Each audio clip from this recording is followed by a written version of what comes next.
Salam Bapak Ibu Saudara yang dikasih oleh Tuhan. Kembali lagi di Studio Kristen.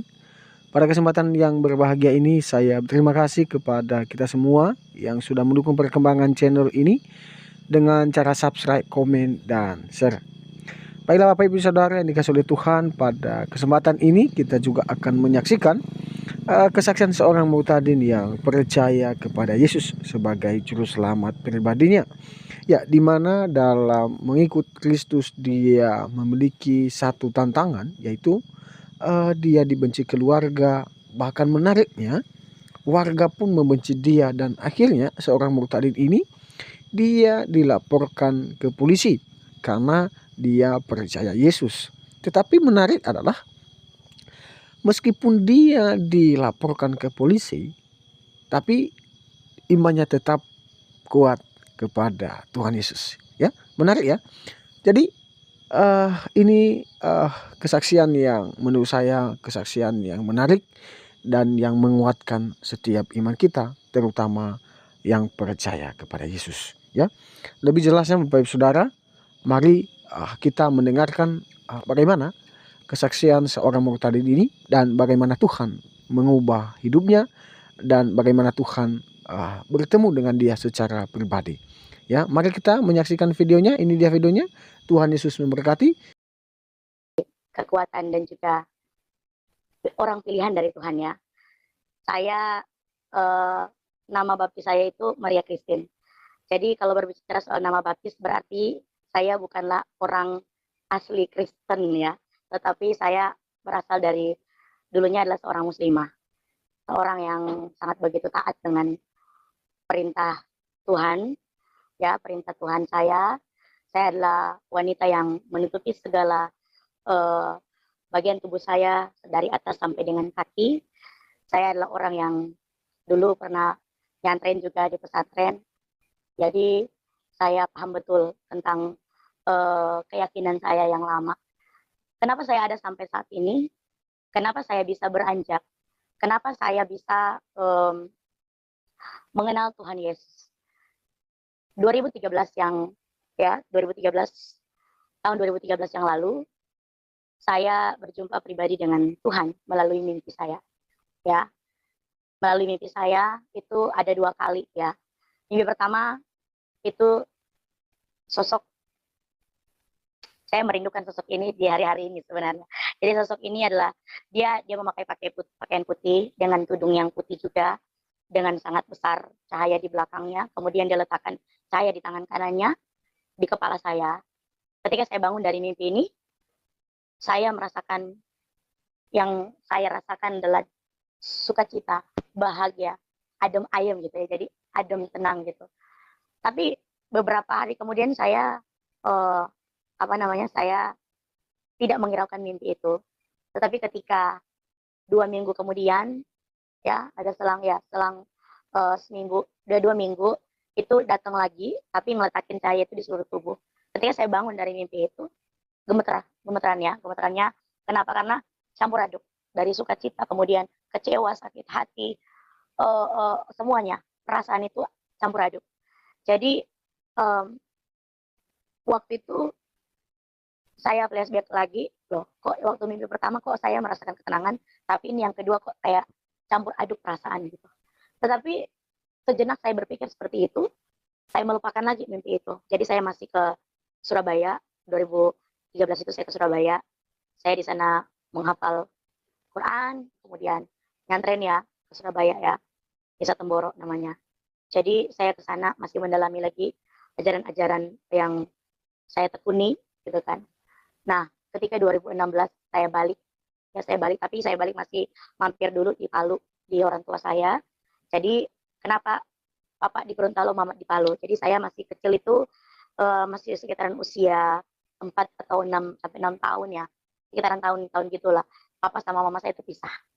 Pisah artinya bercerai ya. Bercerai mungkin karena egoisan satu sama lain atau seperti apa juga saya juga nggak tahu. Jadi Mama di Palu dan nikah lagi, dan juga Papa udah nikah lagi. Jadi saya dari Palu itu saya dari Surabaya saya ke Palu dulu sama Mama, kemudian saya ke Gorontalo. Jadi ketika saya di Gorontalo masih melakukan aktivitas seperti biasa ya, sebagai anak, sebagai ya. Jadi di tahun 2016 itu, saya ingat betul ya, ketika saya menjadi penginisiatif acara reuni akbar di SMP ya, itu the first time itu reuni akbar itu dilaksanakan di kampung saya ya, Gentumaraya. Jadi the first time saya jadi penginisiatif, saya bilang kenapa nggak bikin gitu kan, kenapa kita nggak bikin supaya kita bisa reunian gitu. Nah di sela-sela itu ya, namanya reunian pasti ada yang saudara-saudara kita yang ya dari Kristen, dari Islam dan semuanya gitu, pasti ada. Saking sibuknya ngurus ya, sampai saya merasa capek, lelah di 2016 ya, tahun 2016. Nah ketika saya dalam keadaan lelah, dengan spontan saya berkata, Tuhan saya capek, mau istirahat gitu. Nggak ngomong itu bahwa saya sebut Allah dan semuanya, enggak. Jadi saya bilang, Tuhan saya capek, saya ngantuk, saya mau tidur. Di tidurnya saya itu kaget gitu, kaget langsung buka mata, penampakan yang sama di mimpi saya. Itu cahayanya luar biasa dengan tudungnya yang putih ya, datang. Saking besar cahayanya di belakangnya, itu nggak kelihatan wajahnya. Didorong, jadi kuat gitu, ada hembusan angin. Jadi ketika saya lihat, kedipan mata kedua, hilang lagi gitu. Dan itu ada datang seminggu 4 sampai 5 kali datang. Dan buat saya itu sesuatu yang mengganggu saya. Sampai saya pernah tanya ke orang tua saya, tapi orang tua saya bilang, oh itu malaikat gitu kan. Oke, siaplah gitu. Jadi sembari berjalan, ketika saya sedang mengurus daripada reuni ini, bertemulah saya dengan teman saya gitu kan, dengan teman saya namanya Frankie, sama Bapak Frankie. Jadi ketemu sama namanya Ya. Frankie, teman saya namanya Frankie, itu kakak satu tingkat saya. Jadi saya ke rumahnya karena dia waktu itu saya pilih dia sebagai apa namanya, saya pilih dia sebagai bukan bendahara tapi yang mengelola keuangan daripada acara reuni akbar ini. Jadi saya ke rumahnya, tiba-tiba saya lihat di rumahnya itu ada gambar yang mirip sekali dengan apa yang saya lihat gitu. Jadi saya waktu tanya, Ki, itu itu siapa gitu kan. Jadi dia bilang begini, oh itu Tuhan saya. Waktu saya ngeledekin, loh Tuhan kamu kok bisa digambar ya? Kok Tuhan kamu bisa ada digambar, bisa ada fotonya gitu. Kalau Tuhan saya emang enggak gitu, tulisan doang gitu. Kok bisa ya Tuhan kamu, enak kali gitu, kamu udah bisa lihat wajah Tuhan gitu. Tapi karena dia ya mungkin ya orang mengasihi dan penuh kesabaran, dia bilang iya itu gambar doang gitu kan, kayak gitu. Dan akhirnya saya sharing, saya cerita gitu, sampai dia bilang itu panggilan kayaknya gitu kan. Saya bilang panggilan apa gitu, saya kan nggak pernah ngerti dengan keadaan itu, dengan seperti kayak begituan. Jadi akhirnya pergilah saya di salah satu pastori organisasi gereja. Saya pergi dalam keadaannya dengan pakaian saya yang muslimah. Saya pergi, kemudian ketakutanlah gembala ini, pemimpin salah satu organisasi gereja ini, dia ketakutan. Dia bilang, kenapa kamu bisa ke sini? Gitu. Karena memang saya di situ keluarga besar. Saya di kampung itu keluarga besar, 80% itu kita keluarga besar di situ. Dan ya keluarga pejabat juga. Jadi ketakutannya karena saya masuk ke dalam pastori. Saya bilang saya mau nanya, saya sharing. Kemudian saya cuma cepat-cepat diberikan satu Alkitab kecil yang perjanjian baru, Mazmur dan Amsal. Saya bilang begini, Bu, saya nggak butuh ini. Saya mau nanya sosok itu siapa gitu. Itu siapa gitu yang muncul ke saya gitu. Cuman dia bilang, itu panggilan kamu. Itu Tuhan. Saya bilang, Tuhan. Gitu kan. Coba kamu baca ini. Jadi waktu itu saya baca sembunyi-sembunyi ya. Saya baca, tapi saya penasaran gitu. Saya nggak butuh ini. Ngapain saya butuh ini gitu. Saya butuh yang sosoknya ini siapa gitu kan. Akhirnya nggak puas saya cari di situ. Sampai memang waktu itu saya diusir gitu sama pemimpin salah satu organisasi gereja. Cepat kamu pergi, kamu itu bom waktu. Saya bilang bom waktu apaan gitu kan. Ya kamu itu bom waktu, sekali waktu kamu pasti ketahuan juga. Iya, oke saya keluar. Saya baca pelan-pelan ini Alkitab, tapi saya nggak butuh ini sampai saya sharing dengan iparnya tante saya. Waktu itu adiknya mama, yang beda mama itu udah Kristen ya, udah Kristen, udah menikah. Kemudian adik ipar ya itu pendeta. Jadi udah saya ngobrol aja, saya sharing gitu. Sampai akhirnya saya dikasih nomor telepon tante saya. Ya udah saya sharing-sharing aja gitu kan. Saya sharing-sharing aja gitu sampai ada salah satu pendeta yang bilang, kamu mau nggak gitu. Mau apa nih? Ngilangin penasarannya kamu soal sosok itu. Saya bilang mau. Mau nggak dibaptis gitu. Saya bilang baptis itu apa? Ya kamu itu dipermandikan kayak gitu. Saya bilang permandikan gimana? Pokoknya cuma di ini aja gitu kan. Cuma dibaptis aja. Saya bilang oke lah gitu. Yang penting rasa penasaran saya itu kejawab gitu kan. Oke, gitu. saya mau. Tetapi ketika saya mau mengambil langkah ini, biasanya saya um, ikut ya, harus ikut karena memang penasaran sayanya. Ini nggak hilang-hilang gitu. Satu minggu ada 4 sampai 5 kali gitu datang ini sosoknya. Jadi ikutin aja gitu, ikutin sampai ketika saya keluar dari rumah berhijab, saya pas di tempat untuk baptisannya saya nggak berhijab. Karena saya penasaran gitu, saya pun harus menghargai gitu kan. Itu kan tempat ibadah mereka. Jadi saya pun kenapa saya harus pergi dengan cara berhijab gitu. Ya, saya harus menghargai gitu. Oke, waktu itu saya dibaptis. Saya dibaptis, and then saya masih penasaran lagi gitu. Kenapa sih belum selesai rasa penasaran ini ketika saya mendengarkan satu lagu lagu yang dibawakan oleh Nikita ya. Ku telah mati dan tinggalkan cara hidupku yang lama. Saya semakin rindu dengan Tuhan. Waktu itu saya belum tahu kalau saya rindu dengan Tuhan. Saya makin rindu, tapi saya belum tahu rindu sama siapa. Tapi saya penasaran. Dan sekali waktu tante saya bilang begini, coba kamu ke salah satu organisasi gereja yang ada di Manado, coba pergi aja dulu, nanti kamu ibadah di situ, pasti kamu akan merasakan keademan gitu. Saya bilang, oke lah, saya beranikan diri ke sana gitu. Pas saya ke sana, dengan rasa pengen tahu saya masuk di situ, dan kemudian saya merasakan bahwa kebebasan itu luar biasa saya dapatkan. Dan waktu itu, sharing dengan pendoa yang di situ, yang ada dalam satu organisasi gereja ini. Saya sharing, and then teman-teman tahu, saya dengan menyanyikan lagu yang pertama yang saya dengar itu, saya bilang, mati bersama Kristus dan bangkit lagi. Dan saya memutuskan untuk dipermandikan. Dan setelah itu, kejadian itu, setelah saya dipermandikan dari Manado, saya pulang ke Gorontalo, baru terjadilah yang namanya pencobaan.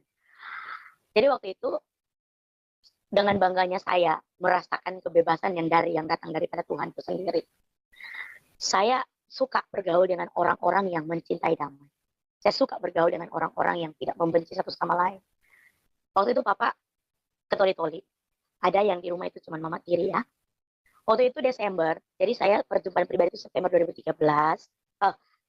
2013, kemudian di 2016 itu September lagi, kemudian perjumpaan pribadi Oktober itu saya memutuskan dibaptis di Gorontalo, kemudian Novembernya saya dipermandikan lagi di Manado, dan Desember terjadilah pencobaan di mana ketika saya berani mengakui bahwa saya sudah terima Tuhan Yesus. Waktu itu Papa ditoli-toli, yang ada cuma mama di rumah mama tiri saya. Saya diajak sama teman-teman pemudi, yuk ke gereja gitu. Ngapain? Kita kan mau Natal nih Desember ya, kita mau hiasin pohon kerang. Oke. Dan the first time saya dituntun di situ, disuruh sama teman-teman, kamu kan udah terima Tuhan. Kita mau tantang kamu berdoa sama si Indri gitu ya. Indri waktu itu Syamas gitu. Jadi kalau Indri nonton, hai Indri ya, ingat saya ya Indri ya. Jadi dia tantang saya berdoa. Coba kamu berdoa. Cara doanya gimana gitu kan. Cara doanya kamu cukup ngucapin, kamu cukup bersyukur, kamu cukup memuji Tuhan. Kemudian kamu berdoa untuk kegiatan yang kita lakukan hari ini. Oke, saya berdoa. Dan itu dengan amin. Ketika saya sementara menghias, laporan dari teman saya. Karena memang gereja itu gak jauh dari rumah saya. Ya, gak jauh dari rumah. Jadi rumah keluarga saya panjang gitu. Kemudian ada depannya gereja. Jadi saya sementara menghiasnya pohon terangnya sama teman-teman. And then kata teman saya, tantemu tadi ngintip gitu depan pintu gereja, ngeliatin. Tapi dia nggak lihat kamu ya. Saya bilang, ya sudah, Tuhan sembunyikan. Saya bilang begitu. Tapi ketika selesai kita ngiasin pohon terang, ngatur dalam gereja itu, teman saya ngajak, yuk kita ibadah malam yuk gitu kan, ibadah pemuda, Natal pemuda. Oke. Saya bilang, sampai saya waktu itu udah memberanikan diri, kita udah pakai rok gitu kan, udah pakai baju yang panjang-panjang lagi gitu.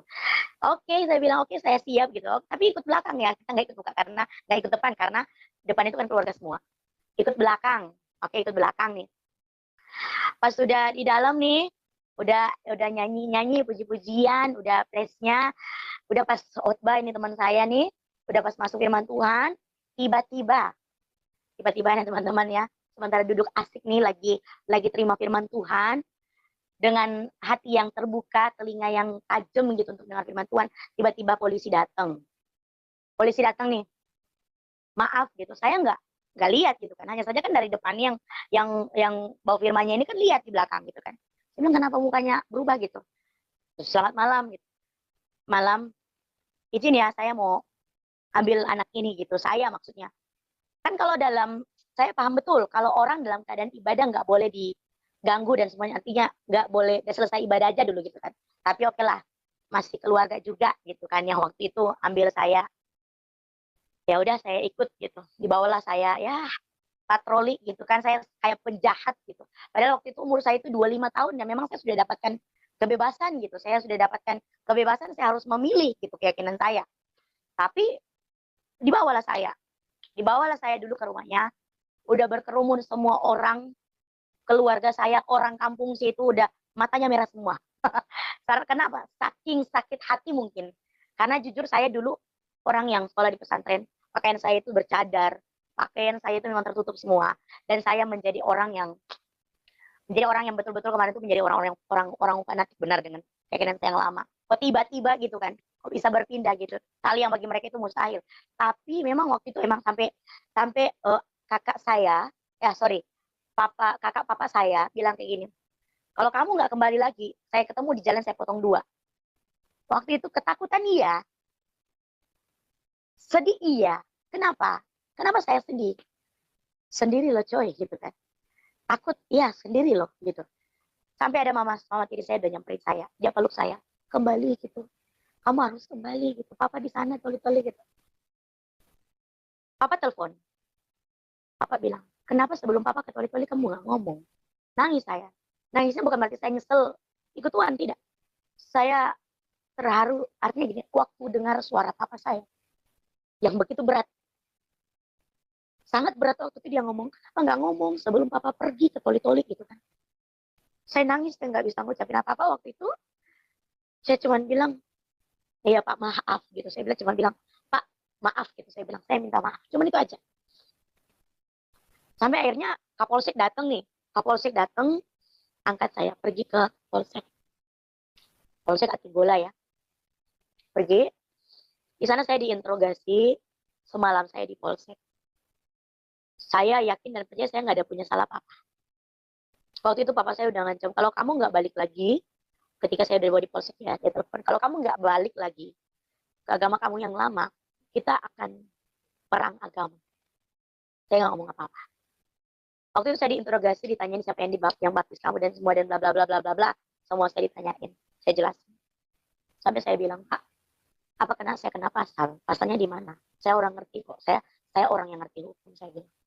Enggak, cuma interogasi aja. Tapi walaupun keluarga, walaupun itu menjadi saudara saya, dia mengerti.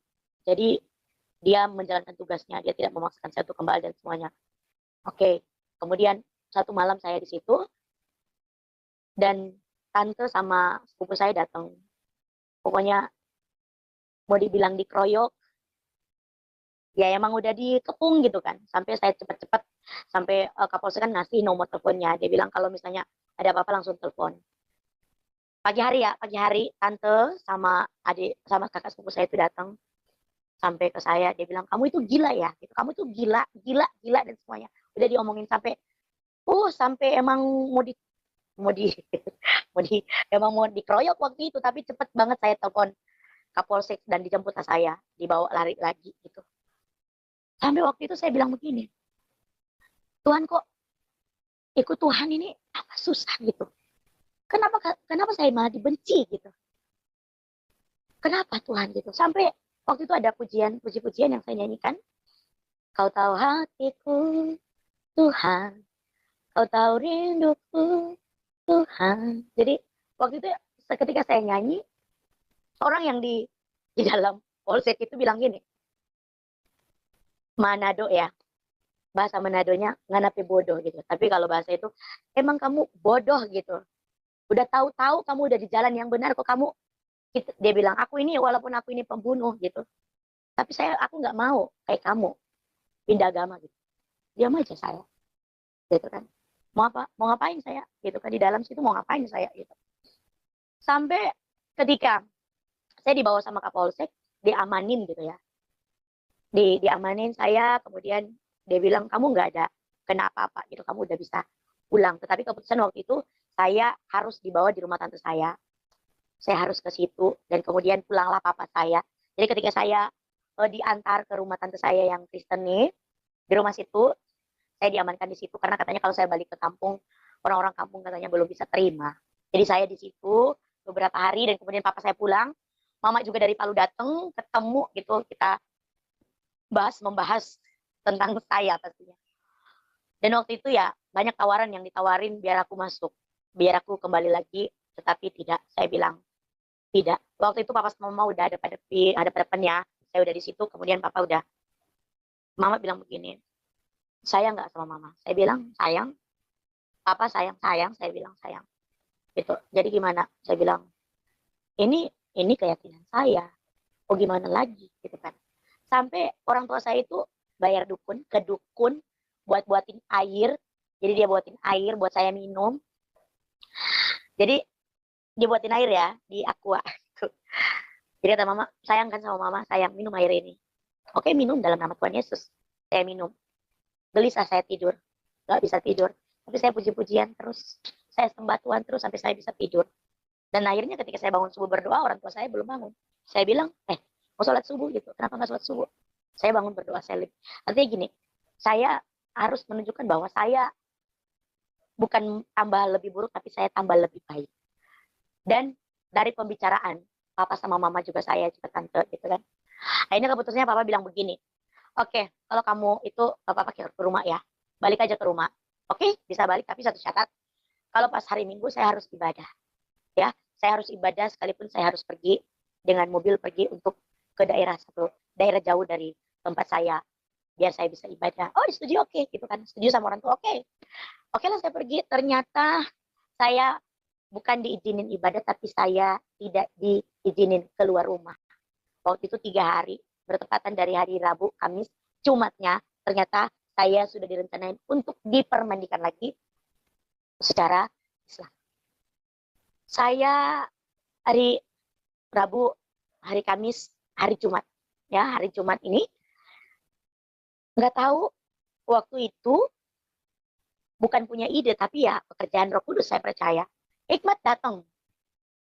Karena sebelumnya saya di rumah ini karena ngurusin reuni, jadi sepatu saya di rumah yang satu, sepatu yang satunya lagi di rumah yang satu. Jadi saya waktu itu minta izin ke papa.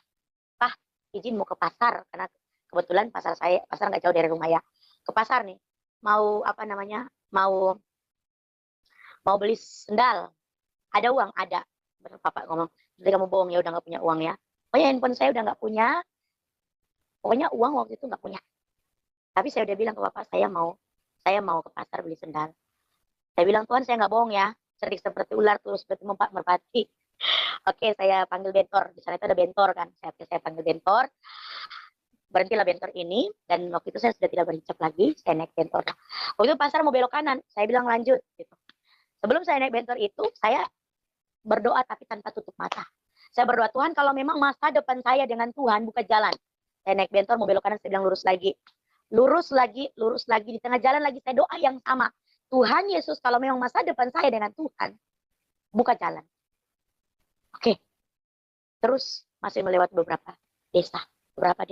Sampai di satu desa yang namanya Buko, desa Buko namanya. Saya turun di situ, saya nggak punya apa-apa. Saya mau bayar pakai apa? Ya, kasihlah gelang, bayar. Saya bilang kalau nggak percaya itu emas atau bukan. Saya bilang pergi ke rumah pemukiman, garis di dinding. Kalau dia warna hitam berarti bukan emas, tapi kalau nggak warna hitam berarti kalau nggak ada tanda itu emas. Sudah buru-buru, bayarlah dengan itu. Karena nggak punya apa-apa. Ya, oke, saya sudah selesai dengan bentor. Saya turun. Saya mau berhentiin mobil, ini arah ke Manado ya. Buku ini arah ke Manado. Saya mau berhentiin mobil, nggak ada mobil yang berhenti. Karena apa? Saya nggak ada barang-barang. Nggak punya apa-apa, cuma baju di badan doang. Saya di situ menutup mata dan berdoa dengan doa yang sama. Tuhan, kalau memang masa depan saya dengan Tuhan, buka jalan. Ketika saya buka mata, amin. Saya berhentiin mobil. Mobilnya berhenti. Puji Tuhan. Saya naik. Waktu itu ada sopir, ada penumpang satu ya di samping sopir, and then ada yang berhijab, kemudian saya dan ada yang sebelahnya lagi. Ngobrol lah saya di situ. Ditanya lah mau kemana dan semuanya. the first time saya memancarkan kasih Kristus kepada ibu yang berhijab ini. Sampai dia bilang begini, saya kalau lihat kamu, ingat anak saya, tapi dia udah meninggal. Kaget saya, berarti saya mau meninggal gitu kan. Tapi enggak. Oke, saya lanjut ngobrol sama dia. Sampai dia turun di, namanya Kota Mobagu. Turun di Kota Mobagu ya. Jadi dalam perjalanannya ini saya ngobrol dengan ibu ini. Waktu saya ngobrol, saya telepon, pinjam handphonenya sopir. Waktu itu ketika saya pergi ibadah di salah satu organisasi gereja yang di Manado itu, ketemu kan sama pendoa, ketemu sama teman-teman situ, ada nomor dikasih kakak rohani. Sekarang buat saya dia kakak rohani, kami send kamu. Nomornya yang saya hafal waktu itu 0813 4006 7903. Itu kan saya masih hafal kan. Saya hafal, saya bilang, Pak, bisa nggak pinjam handphone, saya mau telepon. Dalam perjalanan nih, saya telepon. Jadi waktu saya masih punya handphone, waktu dibawa di polsek dan semuanya, saya masih sempat kabarin dengan kami kesamu ini. Dalam perjalanan ini, saya telepon. Iya, selamat siang, Kak. Iya, siang. Siapa ini? Oh, ini Lian, Kak. Oh ya, kenapa, Yan? Gitu kan. Kak, bisa pinjam duit nggak? Saya dari rumah lari. Gitu. Kenapa lari? Bla, bla, bla. Saya ceritakan gitu kan. Oh iya, yang kemarin kabarin itu, bla, bla, bla. Iya. Oke, kakak tunggu di Bolivard gitu. Jadi dia tunggu di Bolivard yang di Manado ya. Waktu udah fix nih, uang mobil udah fix. Dan perjalanan ibu ini turun karena dia mungkin merasa terhibur dan semuanya selama dalam perjalanan, dia pegang tangan sama saya dan dia kasih uang waktu 125.000. Waktu itu mau sempat menolak, tetapi Roh Kudus kuat sekali suruh ambil. Puji Tuhan, saya ambil. Ketika saya turun di Bolivard, udah kontak-kontakannya sama Kak Metsen ke Samu, kontak-kontakan, turun di Bolivard, saya bayar uang mobil ya, saya kasih. Pas turun, mobil udah jalan, Kak Metsen ini baru ngeluarin duit. Udah, Kak, udah dibayar sama siapa? Iman pertama saya waktu itu mengatakan, Tuhan Yesus yang bayar. Pertolongan Tuhan Yesus tidak pernah datang terlambat. Jadi waktu itu Kak Metsen ke Samu, oh ya, oke. Diboncenglah saya ke Pineleng.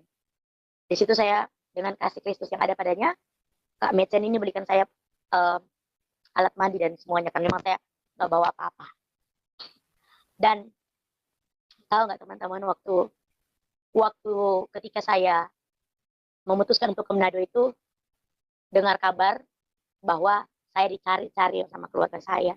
Sampai tiba saat itu saya meminta pertolongan ke salah satu organisasi gereja, minta perlindungan biar saya bisa bertempat di gereja mereka. Gitu, biasa kan kalau ada di gereja itu ada pastori atau ada tempat untuk nginap buat tamu gitu kan, saya minta tolong. Dan waktu itu saya bilang, kalau bisa saya kerja tukang ngepel pun di sini saya mau gitu. Karena saya juga nggak mungkin kan hidup dengan menerima imbalan kasih dari orang Kristen. Artinya gini, orang Kristen kan biasa kalau misalnya dengar orang kedar bertobat kan luar biasa gitu kan. Jadi suka memberi karena memang kasih Kristus. Tapi kadang-kala juga orang kedar karena udah kasihkan sama orang Kristen, terima-terima bersih aja. Tapi waktu saya bilang, jadi tukang pel aja sini saya mau, itu saya mau kerja.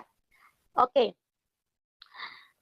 Mereka berunding dalam gereja dan mereka nggak bisa tampung saya dalam gereja. Tapi ada salah satu full time dalam gereja itu bilang, ya udah tinggal aja sama ibu dulu. Dan saya diajak tinggal sama ibu full time ini ya. Saya diajak tinggal ya. Mam Nomi kalau nonton ya, Mam Nomi thank you ya, terima kasih banyak. Jadi Mam Nomi ini ngajak saya tinggal dengan dia. Jadi ada sekitaran berapa bulan di situ sampai saya dikasih sekolah Alkitab di salah satu organisasi gereja juga. Jadi sampai saya di situ wisuda juga. Dan saya berterima kasih banyak buat Mam Nomi ya. Jadi ketika saya tinggal di situ, saya baca firman Tuhan dari Matius sampai ketika saya pas baca dalam Yohanes, saya betul-betul mengerti bahwa benar hanya Tuhan Yesus, Tuhan yang benar, Tuhan yang ajaib, Tuhan yang penuh mujizat, dan dialah junjungan yang ilahi. Di Yohanes saya temui. Dan setiap kali saya baca firman Tuhan, saya suka sering nanya ke Mam Naomi. Jadi kata Mam gini, ketika saya, Yan, kamu tuh ketika saya masuk kamar kamu nanya, keluar kamar juga kamu nanya. Lama-lama yang pintar kamu ya daripada Mam Naomi. Karena Mam Naomi kan seorang pendeta.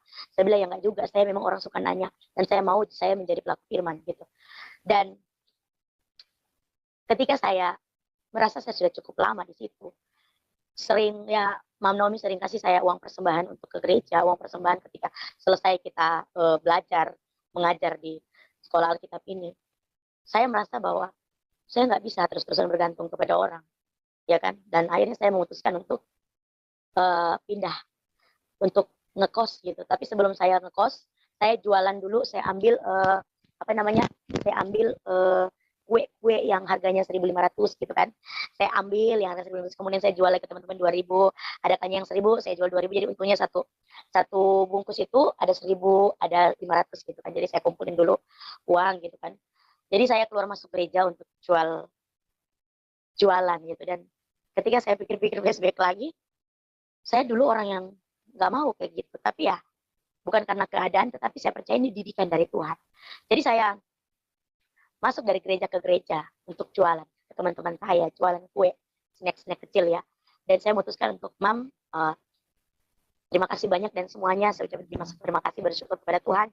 Saya mau pindah aja gitu, karena saya nggak mungkin kan gitu kan selalu bergantung sama Mam Naomi gitu kan. Dan dia bilang oke, silakan gitu. Jadi saya dapat berkat, ada pakaian-pakaian dan semuanya, jadi saya bawa. Dan saya waktu itu kos pertama itu di Sario ya, di Sario.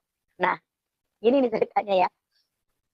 Sama kenalan saya namanya Indri, dia sakit, lagi sakit ya, kanker. Dan sembari saya temani dia untuk melayani dia, untuk temanin dia berobat dan semuanya. Jadi saya bilang saya mau ngekos aja sama Kak Indri, jadi kita kong kali kong ya kayak gitu. Jadi kayak dia setengah saya setengah gitu, tapi bat tempat dulu. Jadi misalnya orang mana bilang bat tempat dulu baru bayar. Jadi tempatin dulu tempatnya, baru habis itu bayar kosannya. Bulan pertama lolos nih teman-teman ya, bayar. Bulan kedua nggak bisa bayar, diusir lah. Diusir lah saya dari kos gitu. Akhirnya saya pindah lagi. Saya pindah ke kos yang ada di Jalan Kembang. Ya, Jalan Kembang waktu itu nggak jauh sama Mam Carol ya. Mam Carol, hai kalau lagi nonton. Mam Carol juga ini adalah salah satu orang tua buat saya, adalah orang tua yang selalu memperhatikan saya selama di kos, sering kasih makan ya selama saya di kos. Saat saya sakit juga, ketika saya sakit juga dia yang ngurusin, dia lihat-lihat aja ke kos, dia yang ngobatin juga gitu. Jadi kemudian uh, di dalam di kos itu, yang namanya kita di kos makan apa adanya ya, jadi lapar ya nggak makan ya gitu. Nah di kos itu bayar gitu, belum tempatin dulu baru bayar. Dan akhirnya saya nggak bisa bayar, keluar lagi dari kos itu, kembali lagi ke kos yang satunya lagi, ke kos yang satu. Jadi sebelum ke kos yang di Wanea ini ya, sebelum itu saya belum dapat. Jadi sebelum ke kos yang satu ini saya ya belum dapat ya, belum dapat tempat tempat kosan ini. Saya tidur di halte dengan tumpukan baju saya, tidur. Dan ada salah satu bapak yang suka parkir-parkir di halte, di samping halte itu ada apotek ya. Jadi saya tidur di halte situ, dan puji Tuhannya bapak ini baik sekali, dia jagain, artinya karena saya seorang perempuan, jadi tidurlah di situ sampai saya dapetin kos yang di lorong tempat halte saya tidur itu. Dan ternyata di situ kosan itu murah iya, tapi yang nggak nyamannya adalah di situ banyak orang yang minum minuman keras, dari pagi sampai subuh mereka main kartu. Dan uh, waktu mereka nggak ada, satu hari mereka nggak ada,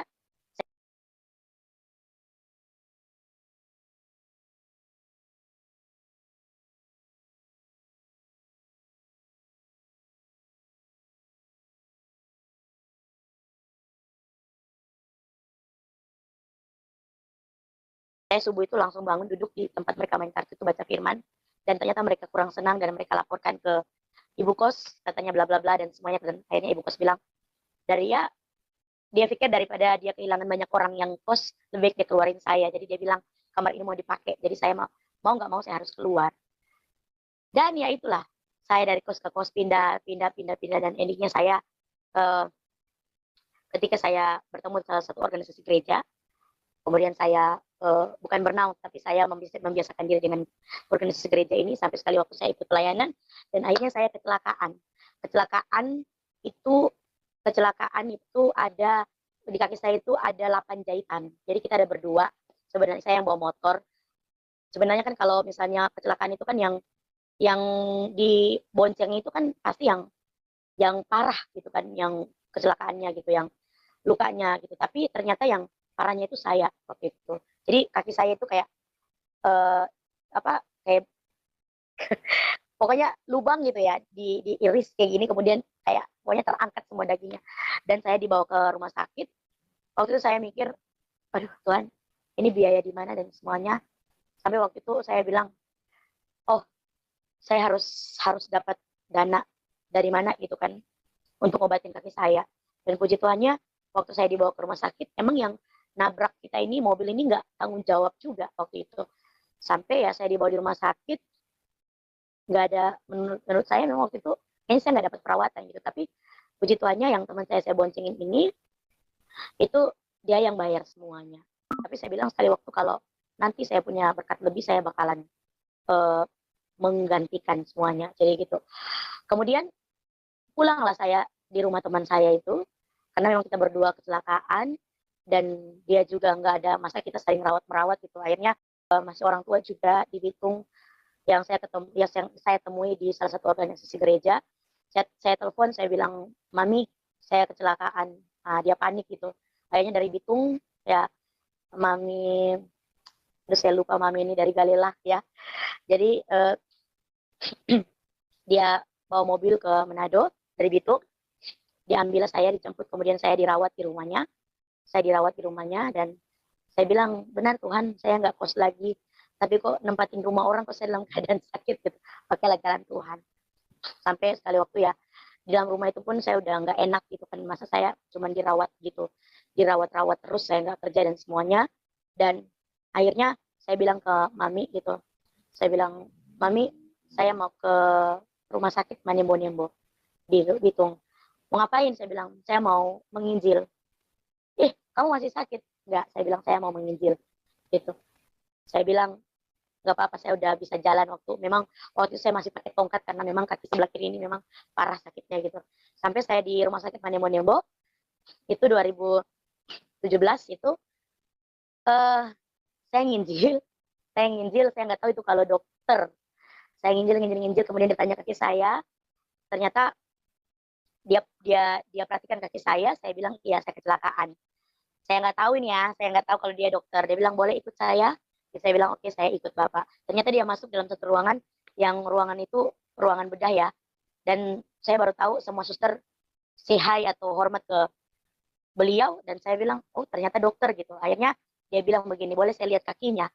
Saya bilang, boleh. Ternyata kaki saya itu, di atasnya itu kulitnya udah mati gitu. Jadi walaupun dibubuhi obat, diperban, ternyata dia nggak masuk sampai dalam, dalamnya busuk.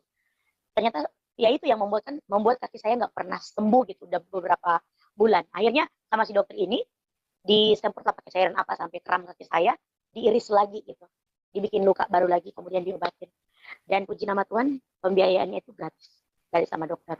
Saya bilang, Tuhan ajaib. Dan semua suster yang di situ, saya bersaksi, dan saya ajak semua mereka untuk benar-benar, karena memang waktu itu semua yang dalam itu adalah Kristen, saya mengajak mereka benar-benar memang harus setia kepada Tuhan.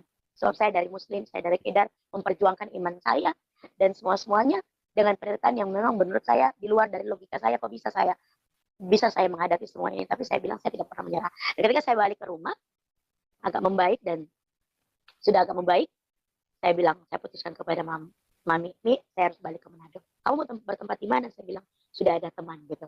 Jadi saya hubungi teman saya, dan akhirnya uh, balik lagi. Ya balik lagi, saya bakos, ngekos lagi, mana bilang bakos. Jadi ngekos lagi, dan sakit waktu itu saya. Mungkin karena pengaruh luka atau gimana, itu demam tinggi gitu ya. Demam tinggi, dan akhirnya teman saya ada Kak Lia, ya Kak Lia sama Pembota Kak Mirdad ya. Hai kalau lagi nonton.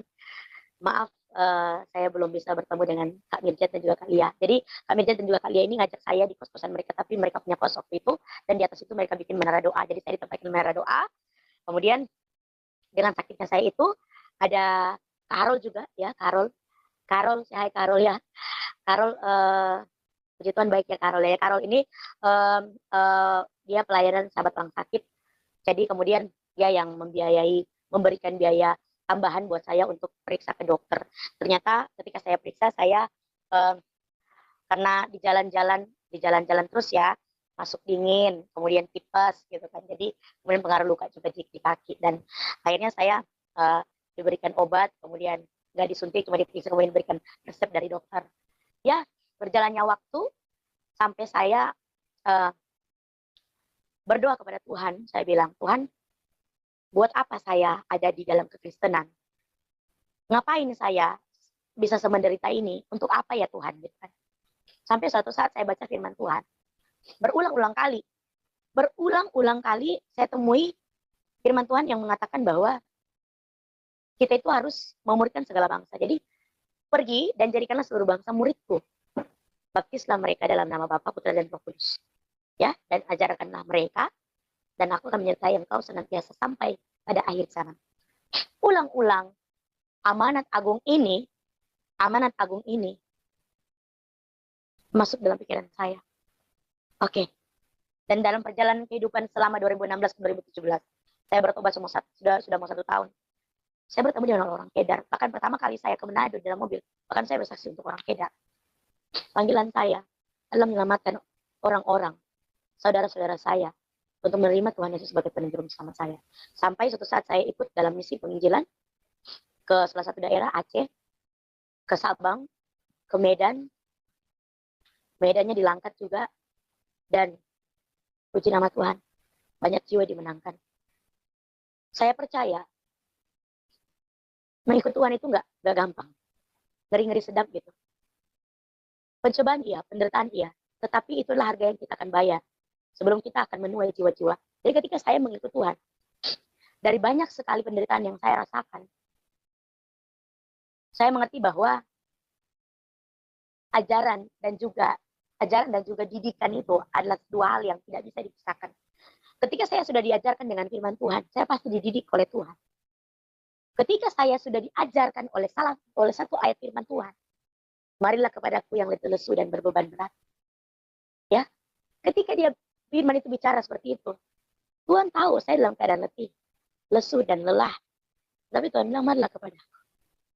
Ya, jadi setiap kali apa firman Tuhan, apa yang Tuhan beri kepada saya, Tuhan akan didik firman ini dan menjadikan saya sebagai pelaku firman ini.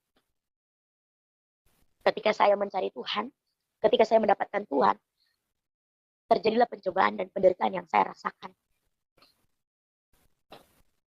Dan sampai suatu saat, ketika saya banyak memenangkan jiwa, di 2017, 2018, saya cuma mau bilang, jiwa yang saya menangkan adalah milik Tuhan. Dulu, waktu saya masih sendiri, belum menikah, saya nggak tahu anak rohani saya mau tampung di mana. Tapi ketika saya sudah menikah, saya bertemu dengan suami saya tahun 2019. Jadi saya bertobat lebih dulu, saya bertemu dengan suami saya dalam penginjilan, dan dia juga menginjil juga. Jadi saya bertemu, dia adalah orang gerejawi sekali gitu ya, jadi katakan Bapak Gembala ya. Tapi saya adalah orang lapangan. Saya bilang bagaimana menyatukan dua insan yang berbeda ini. Tapi puji Tuhan, sama-sama kita dalam satu visi dan satu misi untuk memenangkan jiwa. Dan apa yang saya dapatkan ketika saya ikut Tuhan, ketika saya mendapatkan penderitaan, ketika saya mendapatkan pencobaan, dan jujur bisa dikatakan saya punya hutang ya. Saya punya hutang, artinya hutang di sini adalah ketika saya kecelakaan, saya dibayarin. Buat saya, iya, menurut mereka itu adalah berkat buat saya. Tetapi saya sudah bilang, ketika saya memiliki berkat yang lebih, saya pasti akan bayar. Saya pastikan, karena saya percaya Tuhan mau memberkati saya. Tuhan pasti memberkati saya. Dan saya pun pasti akan memberkati. Karena tujuan keluarga kecil saya adalah diberkati untuk memberkati. Berjalannya waktu, ketika saya mendapatkan salah satu anak rohani, namanya si Hana, ya, Hana. Dia sudah pernah kesaksian juga di channelnya Bapak Syafun Ibrahim. Hana adalah anak rohani saya yang berasal dari Tidore, ya. Dia hidup bersama saya di Manado sangat lama. Sampai suatu saat ketika saya di 2018 disuruh pulang sama bapak saya pikir saya disuruh pulang karena memang udah adem-adem, udah baik-baik ya. Ternyata saya di sana katanya mau disuruh ruqyah. Ruqyah katanya saya ada jin besar gitu. Saya bilang oke, di ruqyah nggak apa-apa. Saya bilang kamu masuk. Tapi satu perjanjiannya, saya mau satu syarat. Kalau misalnya dalam diri saya nggak ada jin, bapak sama ibu yang harus ikut saya. Tapi kalau saya punya jin, saya ikut bapak sama ibu. Tapi mereka nggak mau, takut ternyata. Jadi sampai saya bilang, ternyata mereka percaya, mereka pun percaya. Gitu. Kalau memang nggak ada, saya ikut kalian. Tapi kalau memang nggak ada, kalian ikut saya. Ya. Tapi kalau ada, oke, saya akan balik lagi. Tapi ternyata mereka nggak berani. Dan akhirnya saya pulang. Saya pulang dari Gorontalo ke Manado. Dan waktu itu mereka saya sempat bikin satu surat yang menyatakan bahwa saya nggak akan punya satu peser pun warisan dari keluarga saya, dari orang tua saya, dan saya mau orang tua saya tanda tangan, gitu. Apapun itu dari orang tua saya nggak akan dapatkan. Tetapi nggak mau juga ternyata. Dan saya balik ke Manado, saya bertempat di satu yayasan, dan di situ teman saya, ya Kak Mei Kelebiani, hai kalau nonton. Kak Mei, terima kasih udah nampung saya juga ya. Bayangin itu Tuhan itu, rumah saya banyak ya teman-teman. Jadi Kak Mei nampung saya juga sama anak rohani saya Tiana, lama di situ. Dan saya waktu itu ada usaha bunga krikil, bunga akrilik gitu. Bunga akrilik, saya usaha bunga akrilik. Dan dari hasil penjualan saya memberkati anak-anak rohani saya yang sudah dimenangkan, dan juga membayar uang sewa tinggal saya sama anak rohani saya di situ. Dan kemudian jadi kita di situ sewa, kemudian sekaligus makan ya di situ. Jadi setelah di situ kita udah nggak bisa bayar uang sewa, ya saya telepon Kak Michael Bintang. Kak Michael Bintang ini ketemu di salah satu persekutuan doa dengan saya. Ya Kak Michael Bintang, kalau nonton, hai, terima kasih untuk segala kebaikan, dan bahkan sampai saat ini sebentar saya akan saksikan berkat Tuhan yang melimpah yang Tuhan berikan kepada saya. Jadi saya pergi, waktu itu yang ngangkut barang-barang saya dengan mobil pickup itu Kajari Lapian ya. Ya, hai ya Kak Lapian, thank you untuk udah anterin saya sama rohani saya ke Pak Michael. Jadi ketika saya sampai di rumah Pak Michael, saya ditampung lagi di rumah Pak Michael, dan rumah ini adalah rumah yang paling lama saya tinggali. Hampir ya, sekitar 6 bulan, 7 bulan lah di situ. Saya di situ banyak belajar dengan kehidupan Pak Michael Bintang, dengan segala sesuatu pengajaran karakter Tuhan. Mereka yang setiap bangun pagi, keluarga kecil mereka ini dengan 4 orang anak ini, setiap paginya mereka membangun mesbah. Dan saya bilang, Tuhan Yesus, dahsyatnya engkau izinkan hambamu, anakmu ini tinggal di sini untuk benar-benar mendalami karakter Tuhan. Jadi ketika saya dengan anak rohani situ tinggal di situ, saya diberi makan, kita nggak bayar sepeser pun, makan apa adanya dan semuanya, dan saya diajak pelayanan. Saya bilang, Tuhan terima kasih saya bilang, dahsyat Tuhan. Dan dari keluarga Pak Michael ini, ya ketika saya sementara tinggal dengan Pak Michael, saya bertemu dengan suami saya tahun 2019 bulan September kita ketemu, Oktober kita udah bangun hubungan, kemudian kita Desember tunangan, dan bulan Maret 2018 kita bertemu, 2019 bulan Maret kita sakramen pernikahan yang suci, yang kudus di hadapan Tuhan. Dan saya udah karenai satu orang anak, dan berjalannya pernikahan kita itu udah mau 3 tahun ya, dari tahun 2019 20 udah mau 2 tahun, mau 3 tahun 2022.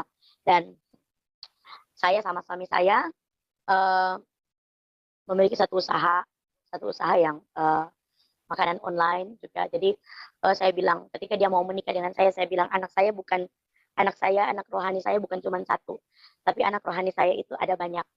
Ya, anak rohani saya banyak. Jadi mampukah kamu untuk memberkati anak-anak ini? Jadi dia bilang, dia mampu, dia bersedia. Saya bilang, yang terpenting adalah kita hidup berkenan di hadapan Tuhan. Dan ketika saya menikah, kemudian mendapatkan, jadi selang beberapa bulan, dari bulan Maret September baru saya bisa punya anak. Jadi di usia saya yang 28 ya waktu itu kalau nggak salah, ya 8 29 itu saya ya udah lahirlah Safa Valencia Agatha Lalumba ya. Safa seorang anak perempuan, dan kita memutuskan untuk membangun satu pelayanan penginjilan. Saya bilang ke suami saya, kita kalau mau melayani Tuhan, kita harus satu visi satu misi. Kalau dari Tuhan nggak mungkin, kalau hal yang nggak mungkin kalau Tuhan nggak pelihara kita. Jujur ya, saya sudah nggak ada di Manado secara pribadi, keluarga saya nggak ada gitu. Jadi saya cuma bergantung penuh pada Tuhan, segala sesuatu hanya pada Tuhan. Dan kita membangun satu pelayanan, dan pelayanan ini kita sepakat satu visi untuk kemuliaan nama Tuhan, untuk memenangkan banyak jiwa untuk kemuliaan nama Tuhan. Dan saya punya satu tim pelayanan untuk kemuliaan nama Tuhan juga. Dan ketika menjalani kehidupan dengan Tuhan, saya mengerti betul bahwa kekristenan itu, ketika kita menjadi murid Kristus, bukan enaknya yang kita dapat. Ketika kita memfokuskan diri kita kepada Tuhan, seperti firman Tuhan katakan, kejarlah dahulu kerajaan Allah, maka semuanya akan ditambahkan. Ketika kita fokus dengan Tuhan, benar-benar kita fokus dengan Tuhan. Artinya gini, kita tidak mencuri kemuliaan Tuhan. Ketika kita benar-benar mengerti mau Tuhan, mengerti hati Bapa, mengerti visi misi Tuhan, maka yang terjadilah berkat mengikuti.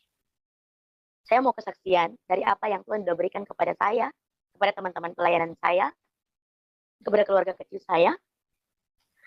Beberapa hari yang lalu, nggak beberapa hari yang lalu, sebelumnya, ketika saya membangun ministry ini, kita nggak punya kendaraan, kita nggak punya, ya kita berlandaskan, pokoknya kita pelayanan kita menghidupi pelayanan kita dengan usaha kita, usaha keluarga kecil saya.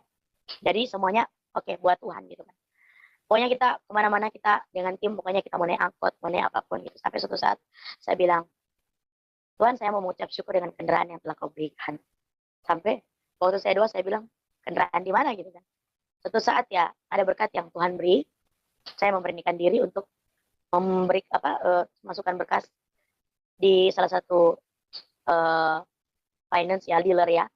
Dan di situ ada Kak Mikul Bintang juga di situ, dia sebagai salesnya. Saya kasih masuk berkas dengan uang muka yang ada, dengan hasil dari usaha kita.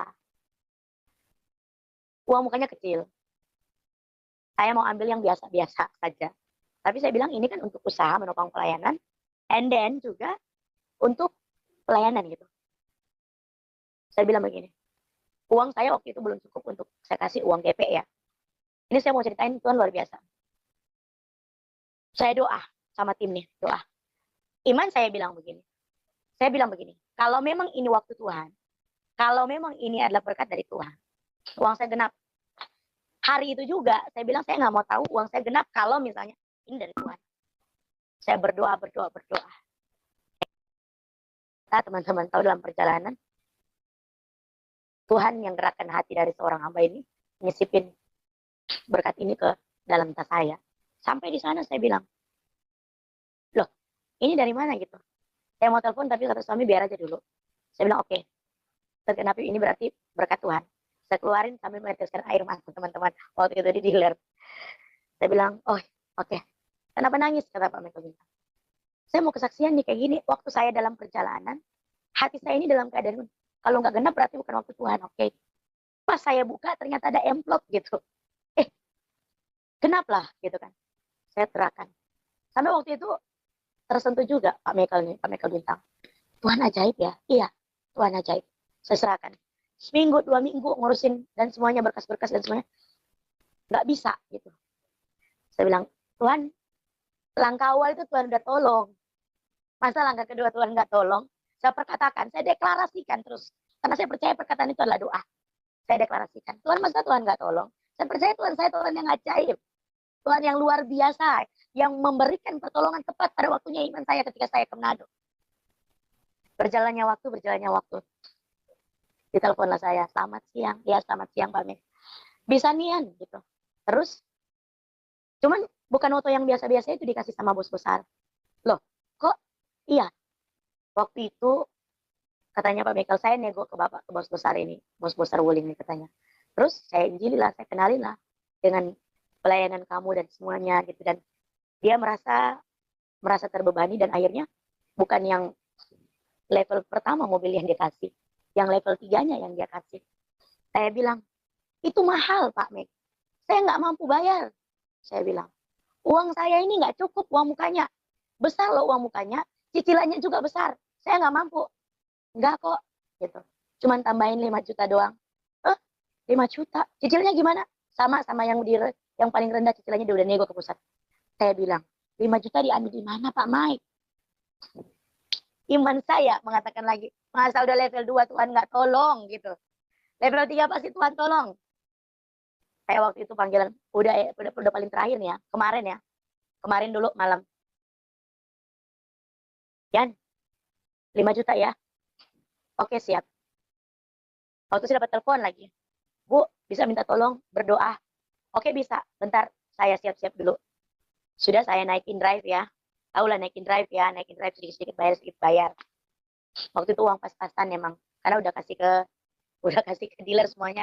Waktu itu uang 50.000 di tangan nih teman-teman ya. 50.000 bayar in drive itu 22.000 dari sini ke tempat untuk doa. Ke sana sudah dari pagi sampai siang kita disediain makan siang, berdoa untuk orang yang ulang tahun. Dan orang yang ulang tahun pun nggak menyediakan apa-apa, tetapi karena kita udah lama, waktu itu hujan deras sekali, disediakan kita makan siang, makan. Baliklah kita ke tempat ibu yang undang saya, bayarlah kita indirect, bayar. Sampai ke tempat ibu yang telepon saya ini, saya bilang begini, saya ceritakan, saya sharing. Ibu bilang, kita pujian penyembahan aja, bulian gimana? Saya bilang, oke, kita pujian penyembahan. Pak Mike telepon gimana? Gimana ya? Udah dapat apa belum? Belum, Pak. Belum. Saya imani. Tuhan, kalau ini dari Tuhan, saya nggak ngutang, Tuhan. Saya nggak pinjam duit. Saya bilang, Tuhan, saya nggak ngutang, saya nggak pinjam duit. Kalau ini dari Tuhan. Kita pujian penyembahan di tempat ibu ini. Pujian penyembahan. Suami saya ini main gitar ya.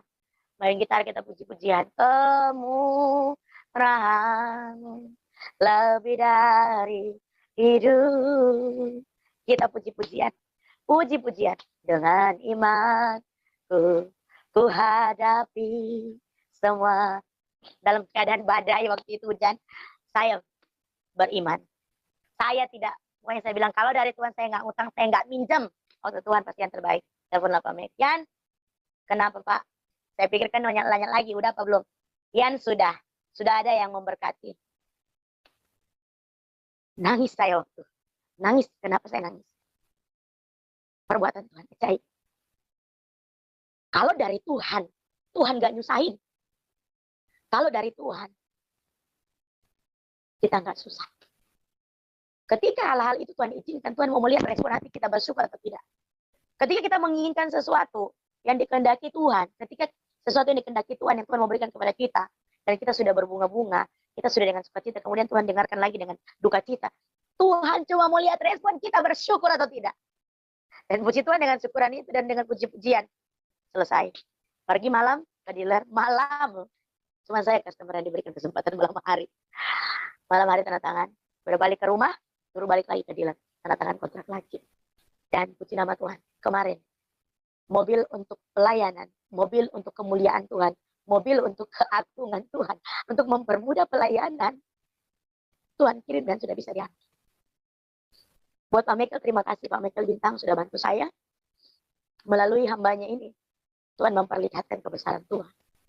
Dia memiliki karakter yang luar biasa, yang menurut saya menjadikan dia sebagai contoh dalam kehidupannya nyata. Terima kasih Pak Michael Bintang. Kalau lagi nonton, saya ucapin banyak terima kasih. Tuhan Yesus memberkati Bapak dan keluarga.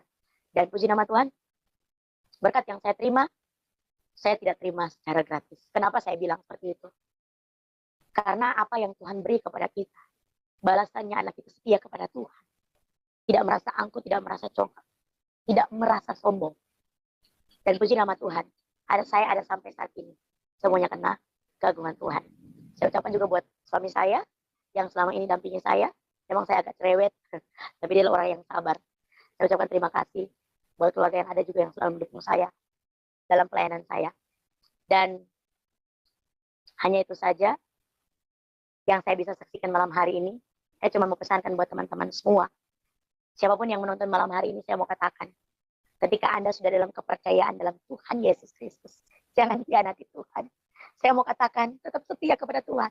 Sebab dia adalah Tuhan yang dahsyat, Tuhan yang ajaib, yang saya temukan. Bukan karena ajakan oleh orang lain, tapi karena saya mengalami secara pribadi. Saya mau katakan ketika kalian menjual Tuhan dengan dunia, saya mau katakan kalian bodoh. Kenapa? Tuhan Yesus adalah Tuhan yang benar dan sungguh. Dan dia akan datang kedua kali untuk menghakimi kita. Saya mau katakan tetap setia dalam keadaan apapun, pencobaan apapun, penderitaan apapun. Saya mau katakan tetap setia, sebab upahmu besar di surga. Terima kasih Pak Franky. Mazmur 6 ayat 1 sampai yang ke-10 mengatakan, doa dalam pergumulan untuk pemimpin biduan dengan permainan kecapi menurut lagu yang ke-8 Mazmur Daud. Ya Tuhan, janganlah menghukum aku dalam murka-Mu, dan janganlah menghajar aku dalam kepanasan amarah-Mu. Kasihanilah aku, Tuhan, sebab aku merana. Sembuhkanlah aku, Tuhan, sebab tulang-tulangku gemetar, dan jiwaku pun sangat terkejut. Tetapi Engkau, Tuhan, berapa lama lagi? Kembalilah pula, Tuhan, luputkanlah jiwaku, Selamatkanlah aku oleh karena kasih setiamu, sebab di dalam maut tidaklah orang ingat kepadamu. Siapakah yang akan bersyukur kepadamu di dalam dunia orang mati? Lesu aku karena mengeluh. Setiap malam aku menggenangi tempat tidurku. Dengan air mataku, aku banjiri ranjangku. Mataku mengidap karena sakit hati, rebun karena semua lawanku. Menjauhlah daripadaku, kamu sekalian yang melakukan kejahatan, sebab Tuhan telah mendengar tangisku. Tuhan telah mendengar permohonanku, Tuhan menerima doaku. Semua musuhku mendapat malu dan sangat terkejut. Mereka mundur dan mendapat malu dalam sekejap mata. Bapak, Ibu, Saudara, dan teman-teman yang dikasihi oleh Tuhan, dalam kebenaran firman Tuhan ini, di mana Daud memiliki pergumulan yang sangat berat, di mana Daud sendiri ketika dia menjadi raja, ada banyak tantangan dan rintangan yang dia hadapi. Ya, dalam memimpin satu bangsa itu tidak gampang. Ya, dia diejek, bahkan Daud sendiri, ya mungkin dia diolok-olok. Tapi menarik adalah dia menyampaikan sakit hatinya, pergumulannya itu kepada Tuhan. Artinya apa? Bagi kita juga yang percaya kepada Yesus, mari kita datang kepadanya. Karena Yesus adalah jalan kebenaran dan hidup. Tidak ada jalan melalui ke Bapa kalau tidak dengan Tuhan Yesus. Ya, harapan saya untuk kita semua, marilah kita untuk bersaksi bagi banyak orang. Seperti yang halnya yang dilakukan oleh Daud. Banyak hal yang dia hadapi, banyak tantangan yang dia hadapi, bahkan pergumulan yang dihadapi. Di mana anak-anaknya sendiri, Absalom, ya, mengejar dia.